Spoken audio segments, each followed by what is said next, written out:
Hello everyone, welcome to स्व अध्ययन। मैं संगीता मैम आप सबको स्व अध्ययन पर स्वागत करती हूँ। आज हम पढ़ेंगे वसंत भाग 1 कक्षा 6 की एक कविता चांद से थोड़ी सी गप्पे। कवि है शमशेर बहादुर सिंह। ऐसे ही वीडियो देखने के लिए चैनल को सब्सक्राइब कीजिए, नोटिफिकेशन के लिए बेल आइकन को दबा दीजिए। चांद से थोड़ी सी गप्पें। इस कविता में 10-11 साल की एक लड़की और चांद के बीच बातचीत का वर्णन किया गया है।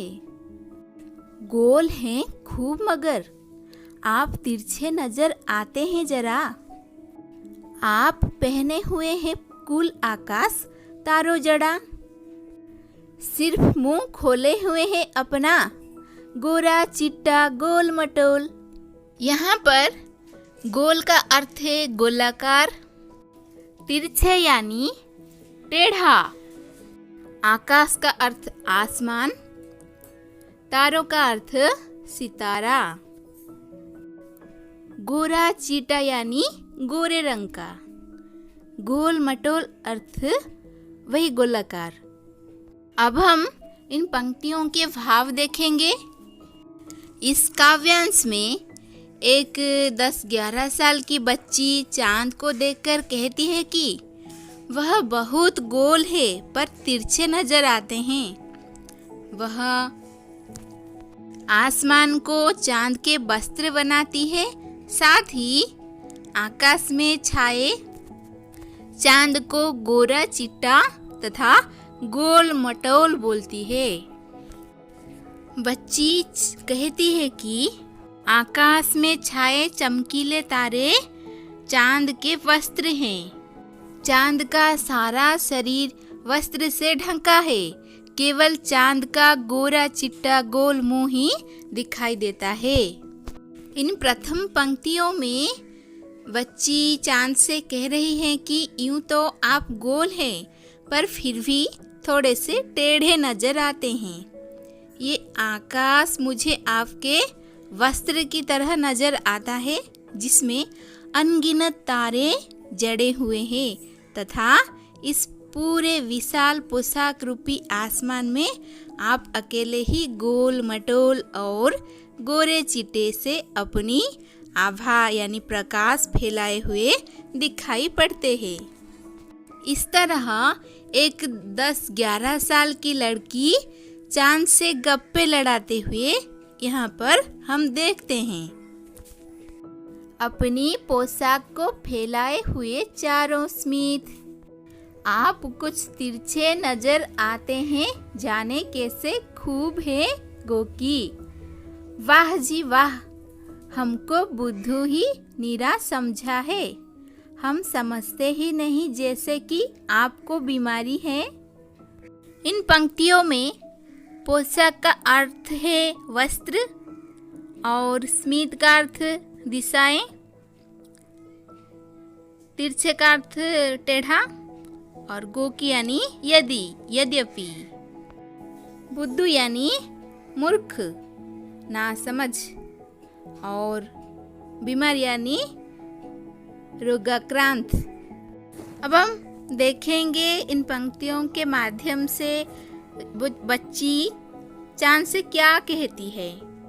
इन पंक्तियों में बच्ची कहती है कि आप भले ही आकाश को कपड़ा मानकर धारण किए हुए हो, लेकिन आप मुझे बेवकूफ नहीं बना सकते हैं। हम भली भांति जानते हैं कि आपको कोई बीमारी है। वो बच्ची चांद से कहती है कि हम जानते हैं कि आपको कोई बीमारी है। वो बच्ची चिढ़ाकर चांद से कहती है कि आप हमें बेवकूफ़ ना समझना, हम सब जानते हैं कि आपको ये तिरछापन यानी टेढ़ेपन का बीमारी है जिसकी वजह से आप टेढ़े नजर आते हो।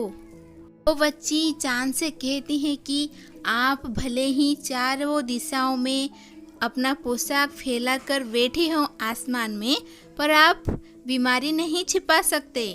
मैं बुद्धू नहीं हूँ, मुझे पता है कि आपको कोई बीमारी जरूर है। अगली पंक्ति देखेंगे।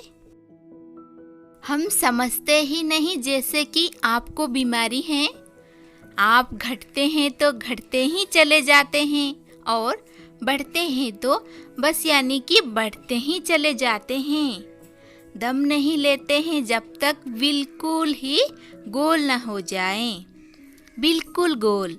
यह मर्ज आपका अच्छा ही नहीं होने में आता है। यहाँ पर घटते यानी कम हो जाना और दम यानी सांस। बिल्कुल गोल यानी पूरी तरह गोलाकार और मर्ज यानी बीमारी। अब हम देखेंगे इन पंक्तियों के माध्यम से छोटी बच्ची और चांद के बीच क्या बातचीत होती है। छोटी बालिका चांद के घटते और बढ़ते रूप को एक बीमारी समझती है। इसीलिए इन अंतिम पद में बालिका चांद से कहती है कि आप घटते तो घटते ही चले जाते हैं और बढ़ते हैं तो बढ़ते ही चले जाते हैं। पता नहीं क्यों आपकी ये बीमारी ठीक ही नहीं हो रही है। ये लाइलाज बीमारी है। आप एक लाइलाज बीमारी की शिकार हो गए हो जो कभी अच्छा नहीं होता है। चांद का बढ़ना और घटना को देखकर छोटी बच्ची कहती है कि आपको जरूर कोई बीमारी है, तभी तो आप घटते हैं तो घटते ही चले जाते हैं और बढ़ते हैं तो पूरा गोल मटोल होने तक बढ़ते रहते हैं। और वो आगे कहती हैं कि पता नहीं क्यों आपकी ये बीमारी ठीक ही नहीं होती। वो ये भी कहती है कि आप निरंतर ये कार्य करते रहते हो, घटना और बढ़ने में बिल्कुल भी आराम नहीं करते हो। आप बिल्कुल भी आराम नहीं करते हो। आप तब तक घटते रहते हो कि जब तक आप पूरे कम न हो जाए और तब तक बढ़ते रहते हो जब तक आप पूरे गोल मटोल न हो जाए। आपको घटने और बढ़ने की जो बीमारी लग गई है वह कभी भी ठीक नहीं होती। इस तरह इस रोचक कविता में कवि शमशेर बहादुर सिंह जी ने चांद के प्रति एक छोटी सी बच्ची की भावनाओं का बड़ा ही सुंदर, हृदयस्पर्शी तथा मार्मिक और मनोभावन रूप में चित्रण किया है। धन्यवाद।